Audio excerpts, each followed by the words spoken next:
Jay here, Stretford, Paddock. This is it. This is the big one. Manchester United hosting Burnley. This is the preview for the game. Joining me, as always, is Mr. Joe Smith. This preview is brought to you by Betfred, Manchester United's official sponsor and official betting sponsor of this channel too. Joseph, I feel like we say this annually, or if not monthly. This is a must-win game. I feel like this is a game where, even though it's the third Premier League game of the season, where anything less than a win simply will not do. Too many games are the big one. I know it's your catchphrase, but like most games mean so much to the future of the manager, the squad, Manchester United as a whole, the ownership. Like, it feels like genuinely every other week we're on the cusp of an utter and complete meltdown. And actually, to be fair, we might just be in the middle of one at the moment. Yeah, it does. I don't think we are on the cusp of one. We're in one. You look at what happened the other night, and then so far this season, 1 point from 2 league games, knocked out of the Carabao to a team 3 divisions below us. Yeah. First time we've ever lost to a team that low in the football pyramid. It's utterly unthinkable. Yeah. And it's unthinkable beyond just, we don't like the manager, we're not quite up for it, the system doesn't suit the team. No. It's more than that. It's bigger than that.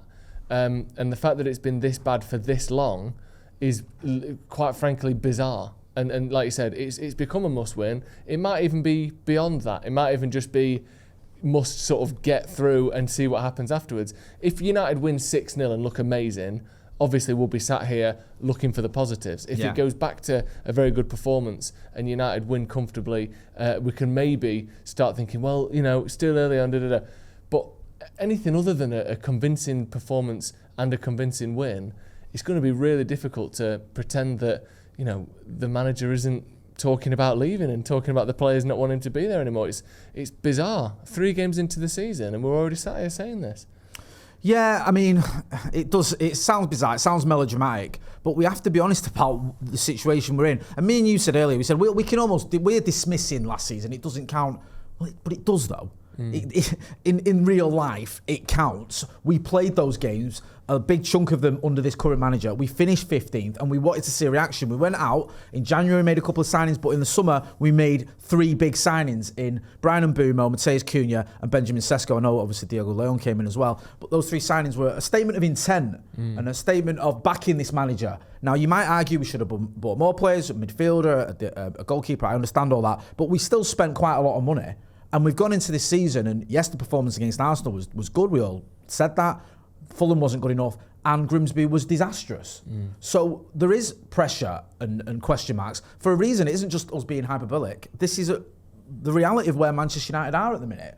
We are in a situation where if we lose, or even if we draw at home to Burnley, serious questions are going to be asked, and maybe the manager's going to ask himself serious questions because he's already doing that. Yeah. After the Grimsby game, he looked like he'd given up. I'm going to talk about just where Amorim stands, but before I get into all that, I did mention earlier that this preview is sponsored by Betfred, who are Manchester United's official betting partner and Stretford Paddock's partner as well. Now, we've done a bet builder. Got a little bet builder, haven't we? We've done a little bet builder. Tell us the bet builder we've done. This is me and Joe. We put our heads together, and as you know, me and Joe combined makes one complete brain. Yeah, we've come up with this, and it seems like potentially a little bit optimistic, but I do think we're going to be able to pull out a win here. So we've got Manchester United to win. We've got both teams to score, because I think the caveat is United struggle to stop. If the set pieces and stuff are anything like they have been over the last few games, I do expect Burnley to score. We've got Brian Mbeumo to score as well. That finish against Grimsby was excellent, and he's someone that I think in this sort of fixture is very, very good. So we've got that. Man United to win, both teams to score,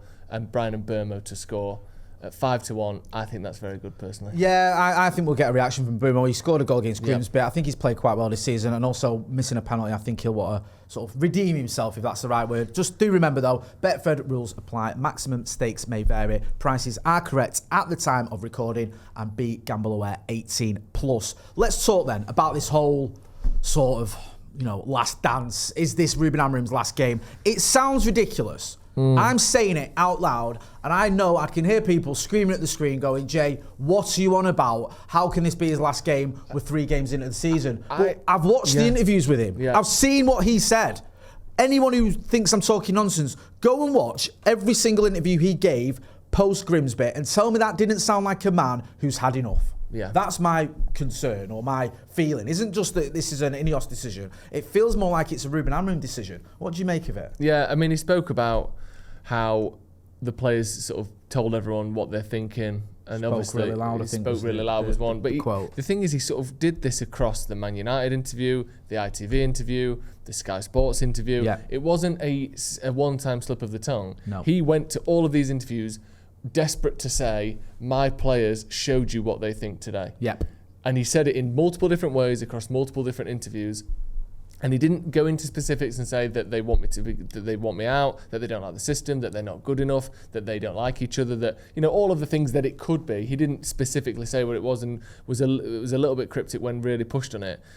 But when you pair that with something needs to change and you can't change 22 players again, which he also said, and then you pair that with we've got a game to prepare for, and once we get to the international break, we'll make some decisions. Yeah.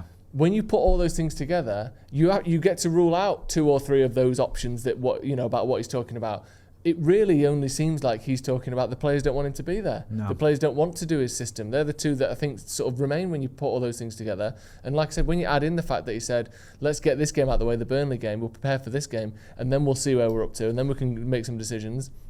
That to me implies that he's considering quitting. Yeah. And the Burnley game might be his last game, because what else is he talking about? 100%. He's someone who's quite emotional. He wears his heart on his sleeve, and that can be an admirable trait. It can also be a trait that shows you what someone's thinking. Yeah. And I don't think it's confusing or that cryptic. It seemed pretty obvious to me that this is a man who's teetering on the brink. Yeah. Now, my hope is that he turns it around. I want him to succeed. I want Manchester United to win football matches. I hope that we have a performance and a result against Burnley, and that makes him rethink, or that makes him regain his mojo. Maybe the players respond to him in a way that he feels is what's needed and what he's asking them to do. And hopefully maybe the fans can get behind him at Old Trafford, and he says, you know what, I can make this work. But as it stands right now, after watching that Grimsby performance and his post-match comments, I feel like this is a man who's just basically had enough of what's going on at United. Let's talk about predicted 11s, and do get involved in the chat and the comments and let us know your thoughts. And also, just before we get to predicted 11s, don't forget as well, film yourself in landscape for 30 seconds with your score predictions and send it to paddockmatchday@gmail.com. Let's talk about predicted 11s. Give us your predicted team to play Burnley this weekend. I've put Heaton in goal. I don't know if he will do that, and maybe it's more sort of what I want than what I actually predict him to do. But I don't know how you can even pick between Onana and Bayindir after the start to the season they've both had, and also just the careers that they've both had at Man United in general. Yeah. Like the frailty from set pieces is astonishing across both goalkeepers. We saw it last night, it was last night. Onana coming out for the second goal, making a right mess of it, not really getting anywhere near it. Yes, there was a bit of a handball for Grimsby, but you take yourself out of the equation. When the ball's dropping to people, it might hit an arm, this, that and the other, but it's going to drop to an open goal. If you aren't there's an open goal waiting behind you. And we saw the same with Bayindir. A couple of times he's tripping over, falling backwards. If it hit a Fulham player, it would have been an open goal for them to score into. Just give Tom Heaton a go. What's the point in him being there? Because I know that he's got this kind of senior leadership role. He's clearly a sort of bridge between the players, the playing staff, and the coaching staff. But you're still paying this guy, I'm sure he's on very little compared to a lot, but let's say somewhere between 10 and 40 grand, I would have thought. Yeah, he's not a week. He's not getting paid nothing to be there. What is he there for if your other 2 keepers are having absolute stinkers week in, week out? Surely now is the time where he gets a game. I mean, otherwise, what is the point in him being there? In defence, I've gone back to the one that's looked pretty good in the league. Shaw, De Ligt and Yora, I like those 3. Ahmad on the right, I think he probably had his worst game in the United shirt against Grimsby. I thought it was really poor. Pound for pound, I think you're right. And I love Ahmad, everyone knows I do. But let's be honest, League 2 opposition, that level of performance, I think you're right. And it wasn't just, sort of getting out sort of physical at times, if that's even a phrase, but his passing and his touches and his decision-making on the ball, he was getting dispossessed all the time. It was really poor, but I think he will play. I've gone with Dallo on the other side. That's just because I think he subbed Dorgo off at half-time, and he tends to leaving a bit on you as a manager. When when Ugarte got pulled against West Ham, he didn't play again for the rest of the season. Yeah. I mean, Ugarte's not in this game either because he got pulled at half time as well. I think you might want to say to Dorgu, that wasn't acceptable. Yeah. You're not going to start the next game. I've gone with Fernandes and Casemiro because it's worked all right the first 2 league games. And then that front three, saw nothing out of Sesko that I enjoyed personally against Grimsby, but it's his first game. It does tell me, though, that maybe he's not quite ready just yet. He's not quite up to speed with the team and the tactics. So I brought Mount back in. I think he's been good. Cunha and Burmo, I think Cunha was one of the only players in the starting lineup that actually looked decent against Grimsby. And then Burmo, like we said before, I think he's going to score. I think he's a danger, especially at Old Trafford, so I've brought him in as well. How different's yours? Mine's, like, I was torn when it comes to the goalkeepers, but then I remembered that the greatest performance by a goalkeeper I've ever seen at Old Trafford was Tom Eaton for Burnley. So I wouldn't be surprised if he just tries something different, because neither of the other two are covering themselves in glory. The back three, I've gone with Shaw, Maguire and Yoro. I thought Maguire did well against Grimsby. I mean, all things considered.